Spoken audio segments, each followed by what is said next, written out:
వైఎస్ఆర్ కడప జిల్లా బద్వేలు నియోజకవర్గం వరికుంట్ల మండలం జ్యోతి కాశీనాయన క్షేత్రంలోని కట్టడాల కూల్చివేతకు రాష్ట్ర అటవీ పర్యావరణ శాఖ మంత్రి పవన్ కళ్యాణే బాధ్యత వహించాలని డిమాండ్ చేశారు వైఎస్ఆర్సీపీ జిల్లా అధ్యక్షుడు పి రవీంద్రనాథ్ రెడ్డి. ఇటీవల కూల్చివేతకు గురైన కాశీనాయన క్షేత్రాన్ని రవీంద్రనాథ్ రెడ్డితో పాటు MLC DC Govindareddy, MLA doctor Dasari సుధలు పరిశీలించారు. సనాతన ధర్మాన్ని కాపాడతానని చెప్పిన పవన్ కళ్యాణ్ ప్రాతినిధ్యం వహించే అటవీ శాఖ ఇలా కూల్చివేతలకు దిగడం భక్తుల మనోభావాలను దెబ్బతీసిందని వైఎస్ఆర్సీపీ నేతలు అన్నారు.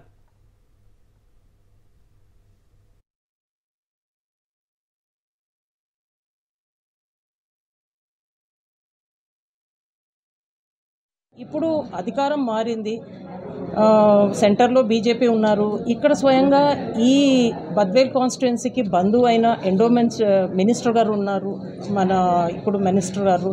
తర్వాత పవన్ కళ్యాణ్ గారు ఉన్నారు, ఆయన సనాతన ధర్మాన్ని పరిరక్షిస్తానంటున్నారు. అదేవిధంగా ఆయన ఫారెస్ట్ మినిస్ట్రీ కూడా ఆయన చూస్తున్నారు. సో మా అందరి రిక్వెస్ట్ ఏమిటంటే, ఇంతమంది లక్షలాది మంది మనోభావాలు ఇక్కడ అంతా కేంద్రీకృతమై ఉంది. ఇది బద్వేల్లోనే ఒక ఇంపార్టెంట్ పుణ్యక్షేత్రం. ఈ క్షేత్రాన్ని పరిరక్షించాల్సిన రెస్పాన్సిబిలిటీ మా అందరిపైన ఉంది, మన అందరిపైన ఉంది. పార్టీలకు అతీతంగా అందరూ కలిసి వచ్చి ఈ క్షేత్రాన్ని పరిరక్షించాలని మేము అందరం కూడా రిక్వెస్ట్ చేస్తున్నాం. మీరు ఒక్కటి ఆలోచన చేయాలి, రెవెన్యూ మన ఇప్పుడు ఫారెస్ట్ అధికారులు ఇవంతా కూడా స్ట్రక్చర్స్ అంతా జరిగాయి. కన్స్ట్రక్షన్ జరిగేటప్పుడు అంతా కూడా తెలియకుండా జరిగినటువంటి కన్స్ట్రక్షన్ కాదు, మీ కనుసన్నల్లోనే జరిగినటువంటి ఇక్కడ ఈ నిర్మాణాలు.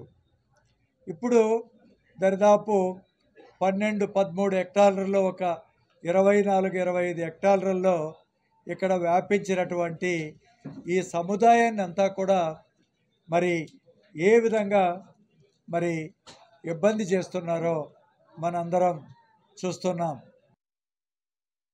ఎన్నో రకాలుగా సనాతన ధర్మము, ఆ ధర్మము, ఈ ధర్మము అని చెప్తున్న పవన్ కళ్యాణ్ గారు ఇప్పుడు డిప్యూటీ సీఎంగా ఉంటూ ఈ ఫారెస్ట్కు ఈ రాష్ట్ర ప్రభుత్వం తరఫున మినిస్టర్గా ఉన్న పరిస్థితి కూడా ఉంది.